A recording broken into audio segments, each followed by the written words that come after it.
Is this working? Yeah, now it's working. Awesome. My name is, as they said, Michael Medin. I come from Stockholm, Sweden, and I'm here to talk a little bit about distributed monitoring, which may or may not involve Windows. But we'll get into that a bit later. Now, I don't know how many of you who are up to date on like numerology and calendars and stuff, but we had this sort of magical date. Oh, is this working? It's not working. Do I need to click here maybe? No? That's weird. Now it's working. Good. Anyway, so we had this 11/11/11 a couple of days back, and right about that time, I was sort of working on my slides for this presentation, and something happened at that date. I don't know if you know aware of it, but essentially what happened was that they released something called, this is not working at all, Skyrim, right? Which, for those of you who don't know about it, is the Elder Scrolls latest saga. It's an amazing, wonderful game, which unfortunately impacted the slides a bit.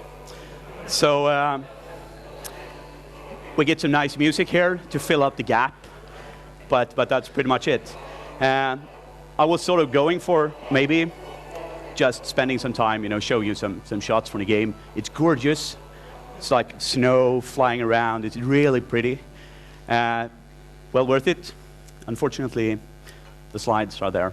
But anyway, the quick disclaimer, which I tend to do, it's not their fault. It's definitely not my fault, which means it has to be your fault. So please be careful if you try anything I tell you. The other thing about me is my background, which is probably a bit different than to all of you guys. Because I'm not a system manager, I don't monitor, I don't even like Nagios. That might be shared by some people in the audience, but I don't like Isinga either, though, so that might not be shared, though. That means that I have a fundamental different background. I'm a developer, which means that I build systems, and I want to have them monitored, but I don't really like to set that up because it's tedious and you need to edit files and figure stuff out. I accidentally ended up at a network operations center for a small ISP I was working at a couple of years back, and that's sort of how I got into the game. And we were using Big Brother at the time, which I didn't like, so we went with Nagios, which we did like. And I sort of created the NSClient++ as a merge between the P-NSClient and NRP-NT at the time. So I sort of just stole the code, merged it, and shipped it off as my own. But that's what open source is for, so that's a good thing. I open sourced it in 2004 and didn't really care about it. Then 2007, I discovered that people were actually using it. I had like 50 downloads per day from SourceForge, which was pretty cool. So I figured maybe I should release something that actually works and is not crappy. And since then, I've actually been working quite a lot on NSClient++. It says here that the release candidate is out. It's not, I'm lying. But it could have been had it not been for Skyrim. But what I should tell you, though, is that there is a nightly build out, and in the next 1 or 2 weeks, there will be a release candidate out, so please try it, and let me know everything that doesn't work, because there will be a lot. But we'll get into that a bit in a couple of slides. First, we have the agenda for today. I'll talk about NSClient++, obviously. That's sort of technically why I'm here, I guess.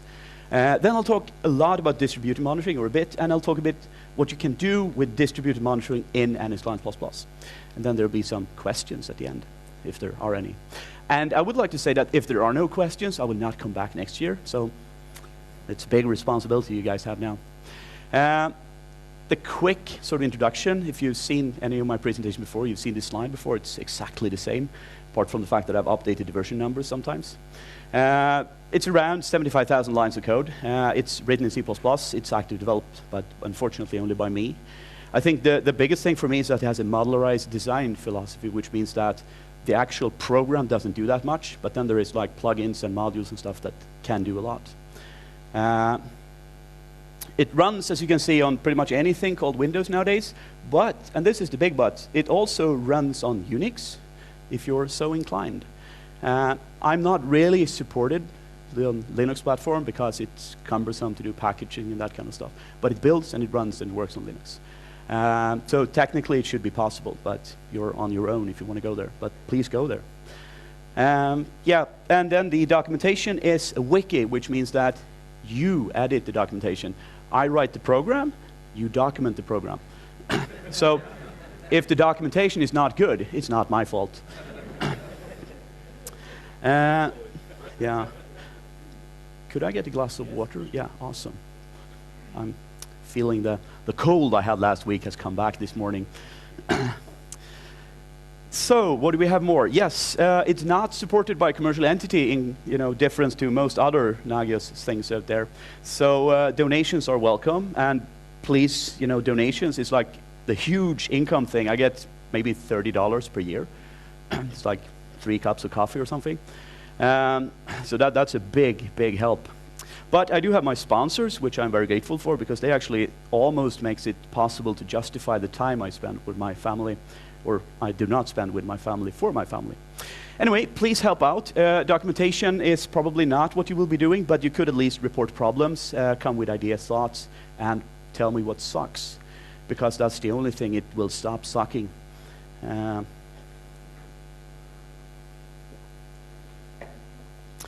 Whoa. Oh, yeah, there's another slide here. Yeah, sorry, completely messed up my order. Why should you use NSClient++, you're asking? Well, there is a lot of other options out there, but I usually tend to push for freedom, because I know agentless VMI is probably the biggest contender right now. You have a limited feature set, and you can do a lot of things with VMI, but you can never step out of the box. And I usually do the analogy with, why are you using Nagios? Most people say, yeah, because I can do whatever I want. It's not a limited box. If you go with HP OpenView or something, you can do a lot of stuff out of the box. But once you want to do your own stuff, then it's very difficult. And it's the same thing if you're using VMI or some other like protocol which has a defined feature set. You can never go out of the box, or not easily anyway. But of course, you might not want to take my word for it, because I'm sort of here pushing for one of the options, which incidentally I think is the better one. These was the slide I was looking for. Thank you to my sponsors, OP5, Swedish company. Then we have OpsView and Nagios Enterprises, of course, and Worth Phoenix, an Italian company. So a big thank you. They sort of help get this along.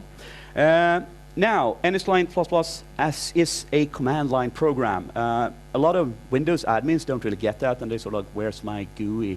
There is no GUI. Because I don't like GUIs, or more to the point, I don't like to write GUIs because it's boring. So the command line options has been sort of reworked, and I've tried to have a concept for it to make it easier to understand and easier to use. And the main thing we have now is something I've stolen from like Git and Subversion, which means that the first word is some sort of context. So that's actually the command you're using, which means that if you were to run NSCP, service start, it would start the service. Whereas if you run NSCP help - start, will just tell you what the fuck are you on about. I don't know what start is. So the first word is sort of magic in that regard, and you need to have the right one. If you don't have the first word, it will give you a couple of options which you can choose from. But one of the new things in 040 is that there's a lot of stuff you can do from the command line. For instance, there is a settings module, so you can interact with the settings backend. You don't need to edit the text file if you don't want to.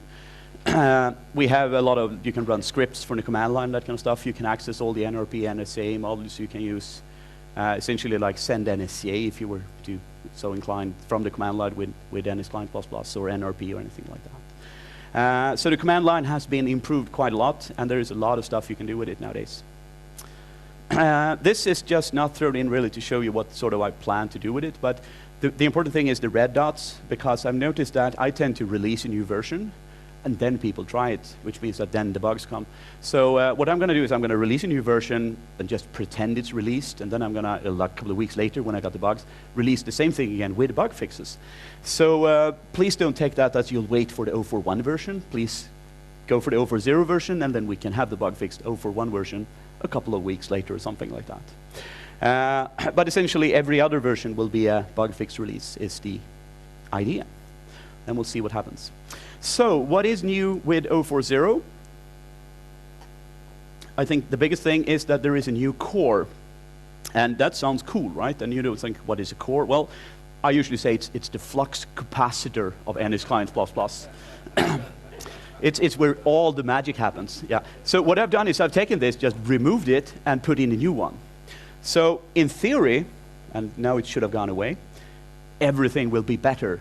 But in practice, everything will have new bugs.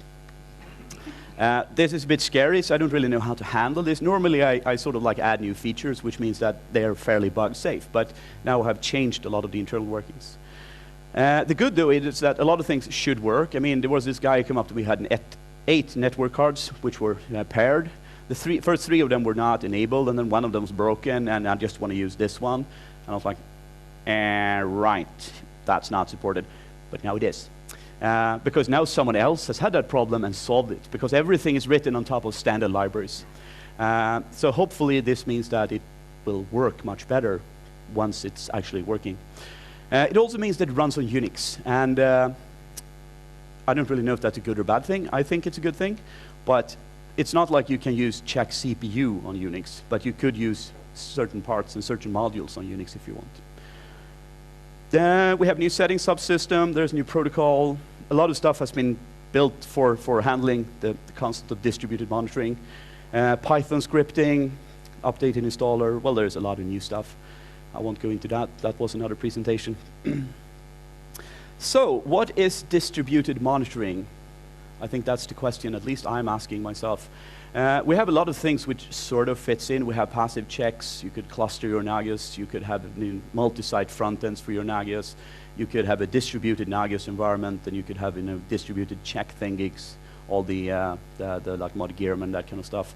And that's sort of the thing. For me, it's about distributing chat metrics across the networks. And I think that's really the problem with the modern solution they have today, because there is a lot of small things which solves one problem, but if you want to solve a new problem, you need to go for a new product all the time. So this is what we want to do, right? It should be simple, because we want to monitor their machines through Nagios. Easy. But then someone puts up a firewall over here, and yeah, okay, so we'll go with active monitoring with NRP. And then someone puts up a firewall over here, and all of a sudden it's a bit like, okay, maybe we can do some sort of passive monitoring this time around. And then you need to change everything. And then someone pops in the internet in between you and your machines, and all of a sudden it's, oh, we can't use NEC any longer. We need to use a new different solution. And then there comes along this guy who has an entire, like Mac shop or Windows shop or something, and he doesn't even want to talk to you. But he says it's all monitored in my system, so you just want to make sure that he's doing his job. But that poses other restrictions and problems, because you can't really do your things then.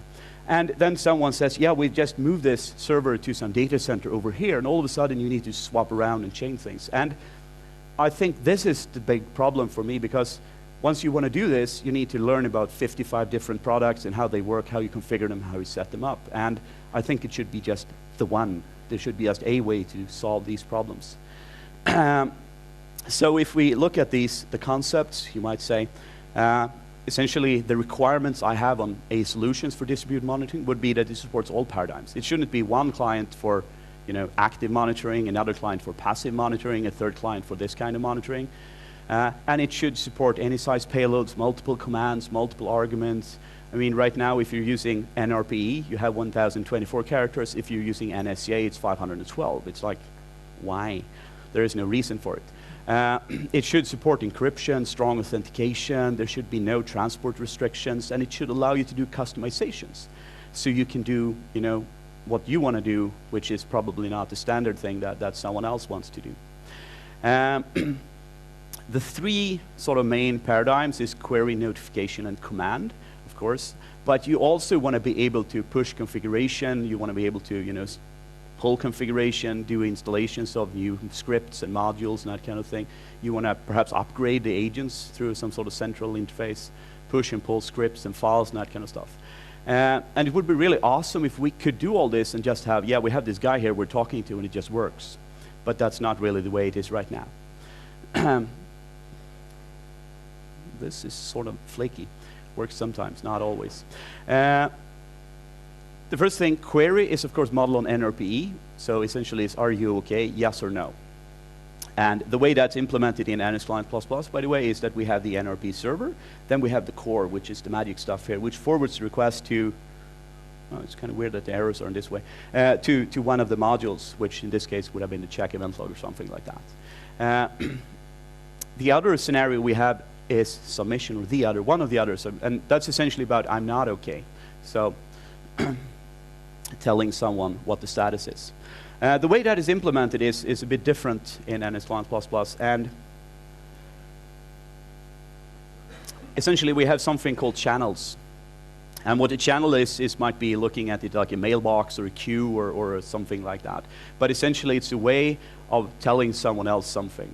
So you could have, for instance, the NSCA server telling someone that something has happened. In this case, it would be the NSCA client who forwards it somewhere.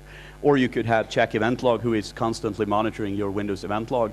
Whenever the error pops up, it would just push it forward to your servers. But the concept is that you have a pipe somewhere, and people can stuff things in one end, and they will pop up in the other end. The other scenario we have is command, which is essentially the same thing as the query scenario, but the obvious thing is that we want to execute something. We want to restart the service that is broken. So this is a bit like command handlers. The implementation would be identical, so let's skip that. Then we have a lot of protocols for this. And first of all, we have NRPE, which does not support passive, does not support encryption, no authentication, no big payloads, multiple command. It's a lot of stuff which you can't do with NRPE, but it's a lot of people use it, and you can use it for some things. The other option we have is NSCA, which is of course the passive thing they use. There you don't have the active, doesn't support big payloads, it's not really firewall friendly. So again, there's a lot of things which doesn't really fit with what I would consider a modern protocol, but you can still use it, and a lot of people are still using it. Then we have something called NRDP, which is the NSCA replacement that the Nagios people are pushing. This is unfortunately just an NSCA replacement, so they're not trying to come up with a protocol that would suit any other paradigm. So this does not support active.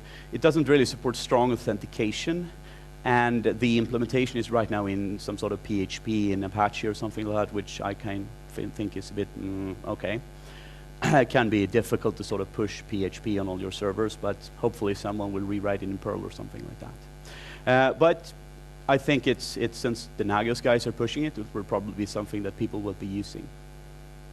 Then we have SSH, which is quite popular. I don't know, you could technically do passive things over SSH, but I don't know if anyone is actually doing that. The big problem I have with SSH is it's not very Windows friendly, because it's very difficult to implement it and use it on Windows. And it's not really firewall friendly, but that could be debated. If you talk nicely to your firewall guys, they might allow port 22. But I think it's one of the more popular choices on the Linux side, though, because it's much better than NRP. Then we have something called NSCP, which is more of a toy protocol, which I am sort of playing with. And the reason is I need a protocol where I can push a lot more information than you can through NRPE, and this is sort of the solution. The idea is, of course, that I've solved all the problems, but then I haven't really solved them. I've just sort of tried to solve them. Unfortunately, it's something I am playing with, so most likely it will not be a big thing, but we'll see. Hopefully someone else will come along and do something similar. It's there and it sort of works. It doesn't support HTTP yet. It will eventually. Also, you might mention that it's not really a technical protocol. It's more like a message format, so you can send this along pretty much anything, including, for instance, SMTP or whatever you want. So let's see, what do we have? Yes, a couple of other options which are supported by NSClient++. We have distributed NSCP, which is sort of my take on the whole message queue thing.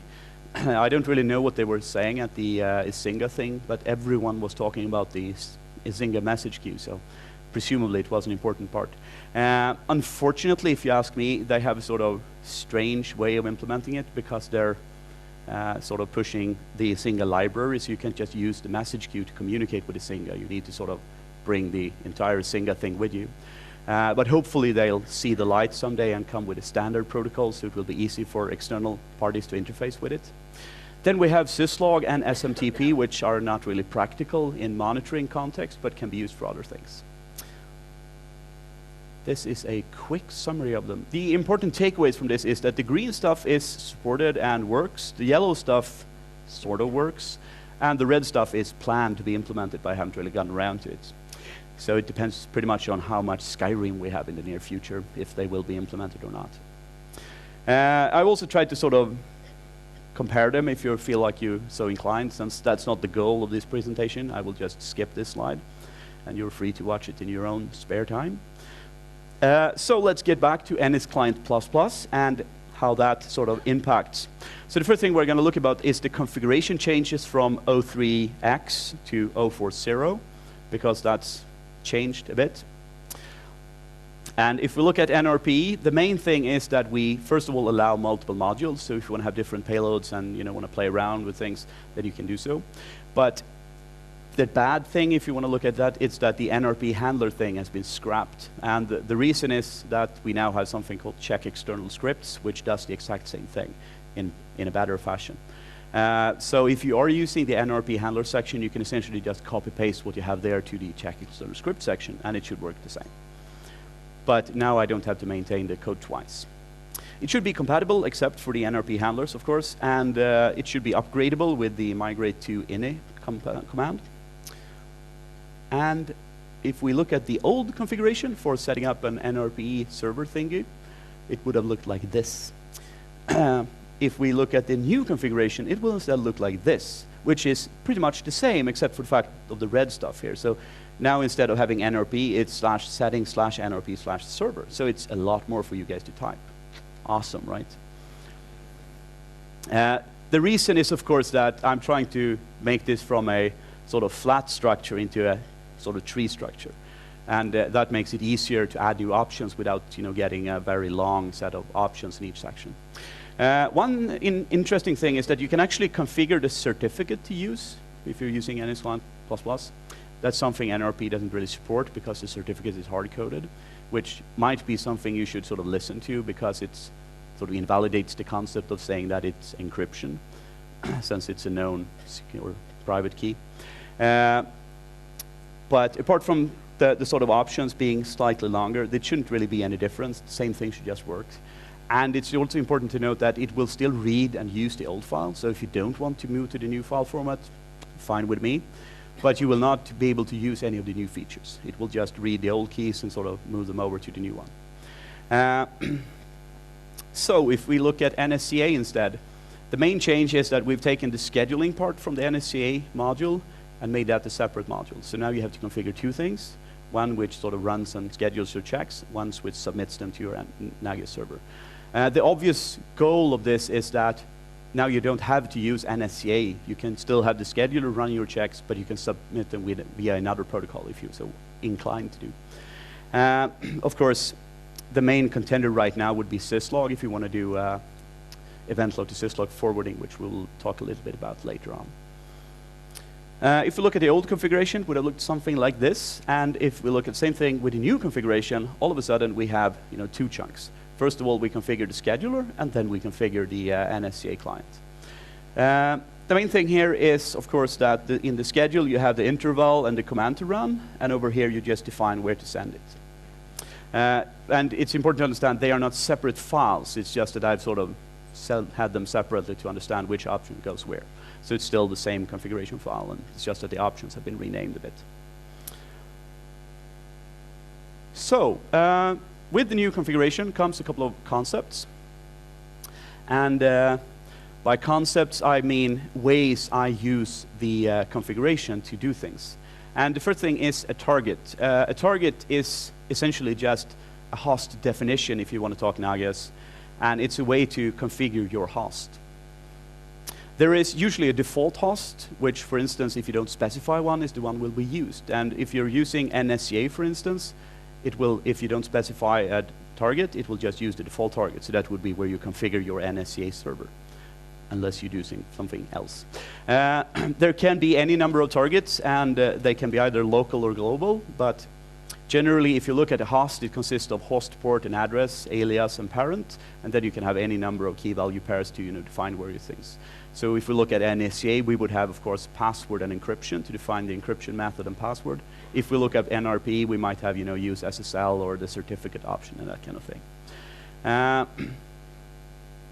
couple of samples. This is the shorthand. You just set the name and the address. This is the slightly longer one, and this is the global one. And which one you choose doesn't really matter. In this sort of scenario, you cannot specify any options. So if you need to specify, for instance, SSL equals false, then you're forced to use this syntax instead of this one. But if you want to add 100 hosts, this is a lot shorter than having to add a different section for each. Yeah, command handlers is sort of the same thing. And the idea here is that in the future, you will be allowed to configure your command, which means that you can say, hey, run this remotely on this machine using this authentication method, and that kind of stuff. That's not possible today. This is nothing which is implemented right now, or, well, this is implemented, but the whole run this remotely on another host using these credentials is not implemented, but it will be implemented in the near future. This is, of course, how it will look. The command is now always a proper command. Before it was sort of depending on what you were doing.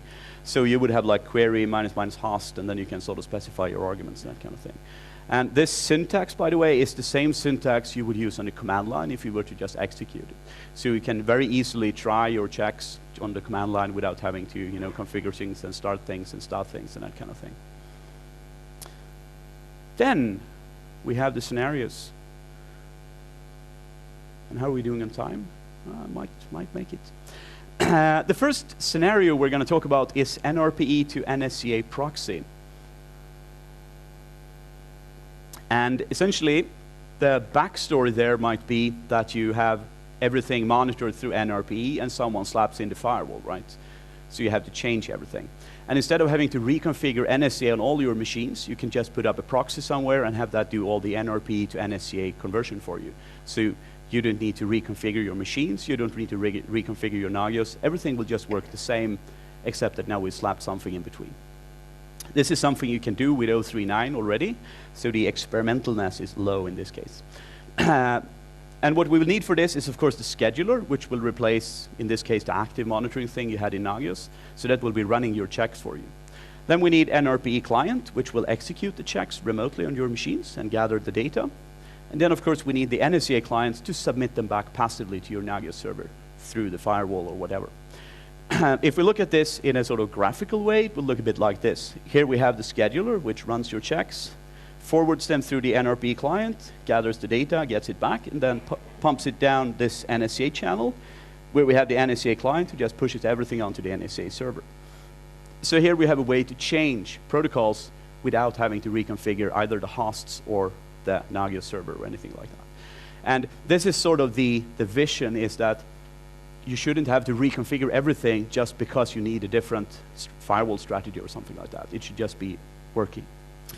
Of course, this is a hack because this is not really working, or, well, this is working, but it would have been very easy if this had been implemented in Nagios or something, so you wouldn't have to even, you know, have the thing over here. The configuration, first we need to schedule commands. That's fairly straightforward. We enable the scheduler, or we load the scheduler. Then we set up a sample schedule. You can call it anything you like. We say that the channel in this case is NSCA. That's where we will push the results. And then we say the alias for this is systemxok, and then we have the command, which is check with an argument called x, and then the interval is 5 seconds. Of course, since we have the whole parent-child thing, you can implement this using templates and that kind of stuff, so you could define one of these to be your global command, and then just instantiations where you add the host, that kind of thing. So it's fairly flexible, but for brevity, I've sort of done it this way. So fairly straightforward. The main thing, which you might want to note, is that here it's called channel. It will be called channel sometimes, inbox sometimes, outbox, and destination. I'm going to fix that. I noticed it when I did the slides that the names have changed over time. So various modules have various names for it. But that will be fixed. Anyway, then we also need to execute the commands. So for that, we need the NRPE client. We need to set up all our targets. In this case, since presumably we'll have a lot of them, we'll just use the shorthand format where we have the name of the target and the address of it, right? And then we need to have the command we're going to run on the machine. And in this case, we say, yeah, let's just run this check OK command on the target. You could, of course, parameterize the command so everything would just be popped in from the command pipe instead. But in this case, I went with the simple check OK thing. Then we also need NSCA client.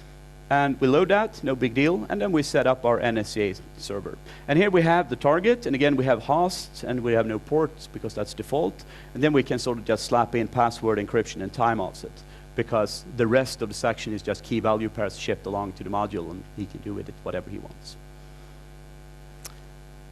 So what do we have else? Yes, how do we test this? Well, we just essentially start NSClient++, and it will start running your commands. So that should be fairly straightforward. Now, the big question, demo or no demo? I think we'll skip the demo because we're doing it in time. Yeah, and also the machine is a bit flaky. Apparently, when you change networks, the whole Linux virtual machine doesn't really like that. So the next scenario we're going to look at is something which might be more practical or more use to more people. That's essentially an event log to syslog forwarder. So the backstory here would be that we have a syslog server where we do our log management, and then we have a couple of Windows machines. So why not take our Windows event logs and just push them down to our syslog server? Straightforward. What we need for this is, of course, check event log, and then we need a syslog client. This is a bit more experimental because the syslog client is brand new, so it might have bugs. Now, syslog is about 3 lines of code, so probably not. But most likely, your syslog will have some weird new modern protocol which is now supported. Then you'll have to tell me so I can support it, because right now it's just a UDP version of syslog. Because I don't know if this is cool or just me being bizarre. Anyway, if you look at this from a graphical perspective, we have check event log, who will subscribe to event logs whenever they happen. He will just push them down the syslog pipe. And then we have syslog client listening, who will then push them forward to the syslog server, presumably. Fairly straightforward. First thing we're going to configure is, of course, check event log, which has a new real-time function, which means that we need to enable that. And then we need to set a destination. The filter is entirely optional, because this is the default filter anyway, and the logs, application, and system are also the default, so we don't really need to set them. And now it's being flaky again. So the short version would be check event log, real-time enabled, and destination syslog. 3 lines of configuration. Not too much, right? The next thing we need is the syslog forwarder. And now I'm losing my microphone, which might be a bad thing. Of course, we need to enable the syslog client, right? Then we need to set up our default target, and then we can configure the facility, tag template, message template, that kind of stuff. If we're using the default options, we would end up with this, which is 2 lines of configuration. So essentially, doing our syslog to event log forwarding is 5 lines of configuration. So the idea is that it should be simple and not too much work. Now let's see if it is actually that way when people are starting to use it. Now it gets slightly less simple because we want to test this, right? And how do you test event logs? Well, you can either go to your server and break it, which might not be too popular, or you can just fake it, which is what I tend to do. So what I added is actually a way to insert messages into the event log. And first of all, I want to say that this inserts the message into the event log, so people might think things have broken because it will look like they have broken. So you might not want to go and do this in your production environment just for fun, because the administrator might be upset. But as you can see, that now all of a sudden we have 5 lines of configuration, and here's like 6 lines just to insert the message. And this is not quite as difficult as it looks, because if you go to your event log, you can get this sort of XML view of the message.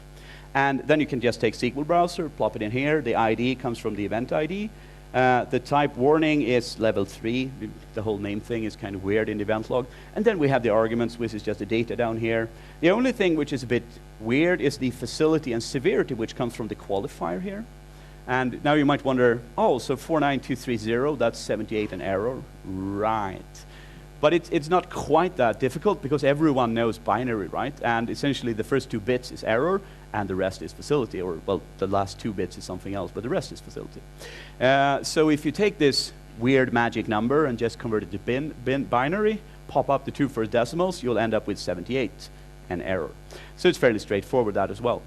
But that's Microsoft for you. It has to be difficult, otherwise they wouldn't feel at home.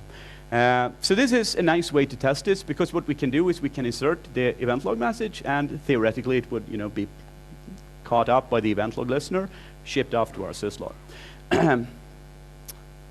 And I think we'll skip this demo as well, yeah. This demo is good to skip because I haven't prepared it. I was planning to have like video casts, but then the video thing didn't really pan out, or the PowerPoint ended up being 2 gigabytes, and I felt that, nah, this is not going to work out. And then I tried the whole VirtualBox thing and behaved a bit flaky. Anyway, the last scenario we're going to look at is something which might be more useful, at least I think it's more cool.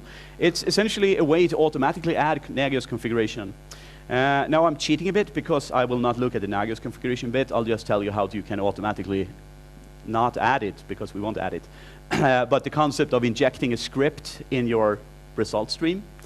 So what we need for this is, of course, Python script, which is what we will be running. And I might add that Python script on Windows, it requires you to install Python as well, because it's not embedded. But if you install Python, it will just magically work. On Linux, usually Python is there, so you don't have that problem. But Python scripting is something that's new in 040, and it's something that I think is pretty cool, because it gives you a lot of flexibility in an easy fashion. Before you could do scripting with Lua, but Lua is not quite as popular a language, so a lot of people tend to, and then they do VB instead, and I don't really like VB, so I figured, why not do Python?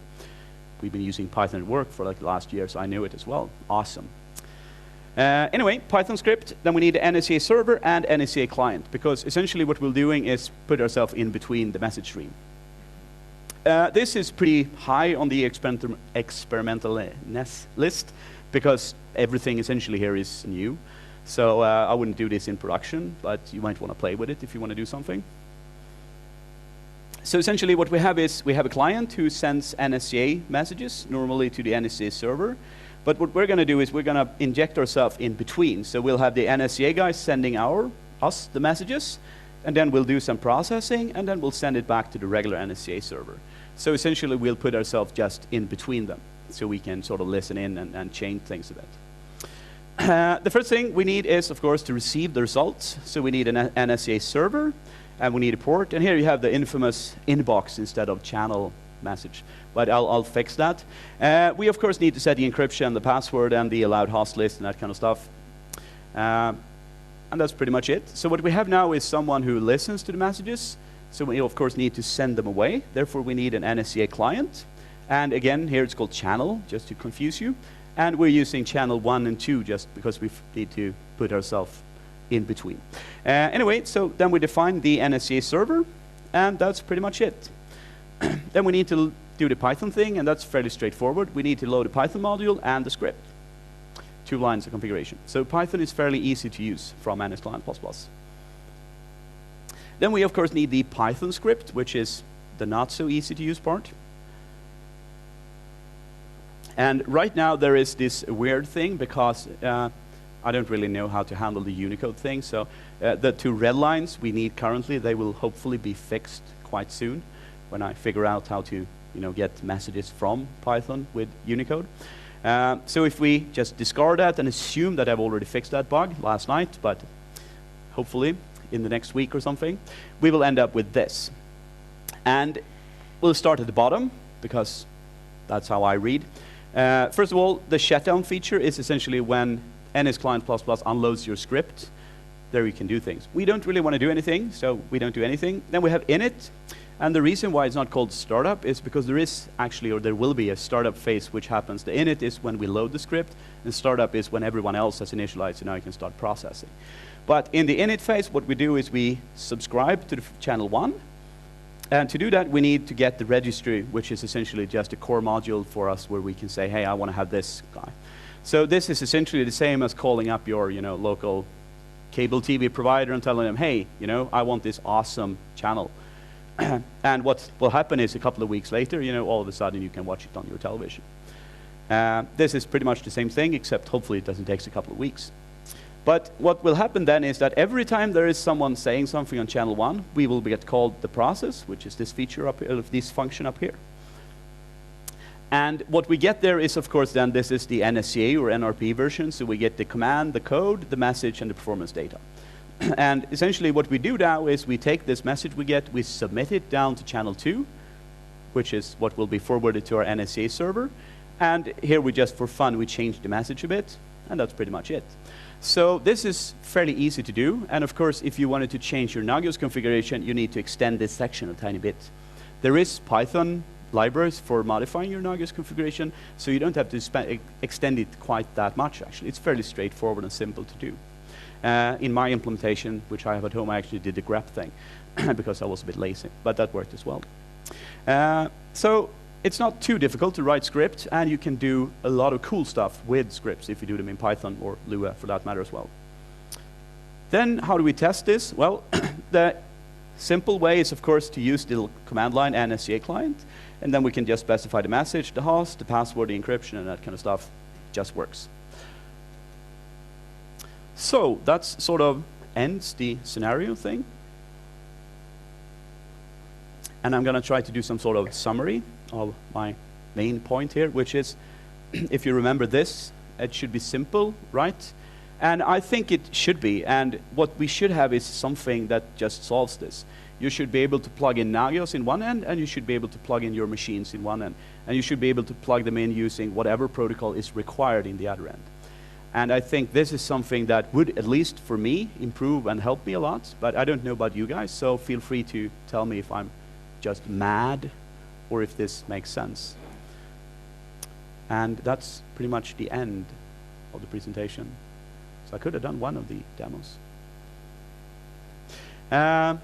Questions, thoughts, ideas? Or just sit quietly and consider the nice message from John Cage there. And apparently you fall in the category who is not saying it then. Seriously, no questions? That's just sad. Yeah. I think next time I'll have to distribute some pre-prepared questions for people, so can get this started. Hi. Have you tried to build your NSClient on some Linux box already? Yes.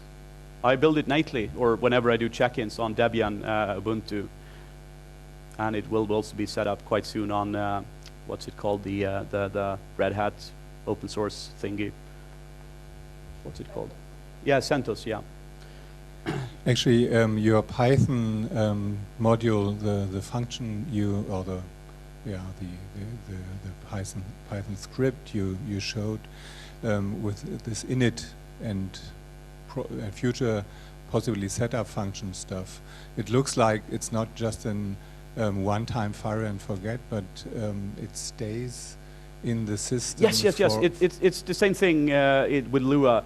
They work like a module, so they are loaded at startup and they are running inside NSClient++. So they can store a state, they can interact with other modules, and they are a part of NSClient++. So even if you use an external Python interpreter, this external interpreter is running all the time. Yes, it's loaded by NSClient.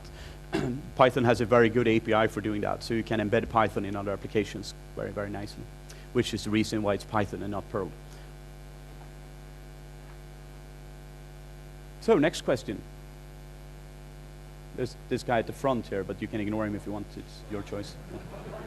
No. Can you repeat the timeline? When will the 040 be released? I would say it depends. I'm pretty much level 40 now, playing a wizard in Skyrim, and I've sort of went away now, started using the sword a bit, so I don't know, maybe 2-3 more weeks Skyrim, and then, yeah.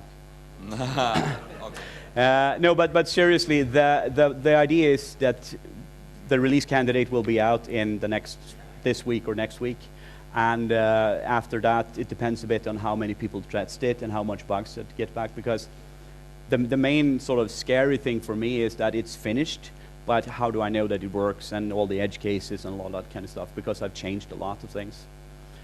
So I think the simplest thing is if you guys test it and let me know everything that doesn't work, and then I can sort of give you an update on that. But my hope is that in January it would be released. But it depends a bit on the Skyrim situation as well, I guess.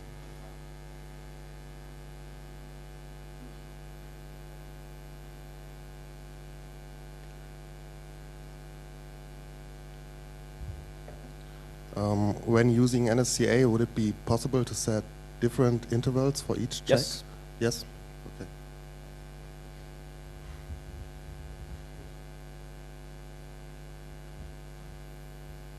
Yes. Guy over there in the well, sweater. I guess there's some other people with sweaters as well. But Regarding the checks or the scheduler, okay, yes. can you also like just not always send the results? Yes, you can set based on the result thing. There's also something you can do which is called routing, and that's essentially putting yourself in between or in the channel. So you can inject a script, where you look at the payload and figure out, no, we want to discard this, we want to send this somewhere else, and that kind of stuff. So you can do a lot of stuff, but that would require scripting. Mm-hmm. But out of the box, you can set, based on the unknown warning error criteria. Yeah, just that you don't want to send every 5 seconds an OK. Yeah, that's the other thing which I've thought a bit about. There should be a way to sort of cache the data and send it, every once in a while, but that's not implemented, but it's in the pipe.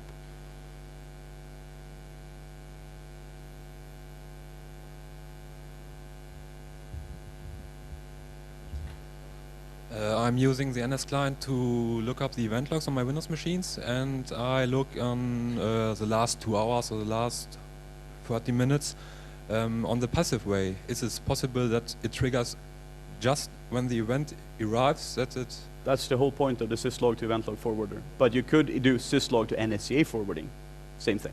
Okay. And then you would get the passive check whenever something is broken, if that's what you mean. Okay, thank you. I think I thought syslog was more exotic. Doing event log to NSA forwarding felt like, yeah, people can already do that. So, but that's sort of the idea that you should be able to, plug in event log with, event log to SMTP forwarding if you're so inclined. So, you can, all of them can be plugged together in an arbitrary fashion. So now we need someone with a question on this side, so he gets to run back and forth all day long. Regarding also the event log handler, Mm-hmm. would it be possible to just go for the delta? So at least not look at the last 10 minutes, but look at the last events. So If you do the passive thing, that's what it does. It will subscribe, so whenever there is an error, that will be posted. If you mean doing the active checking, that's something that will be possible, but I haven't really gotten around to it.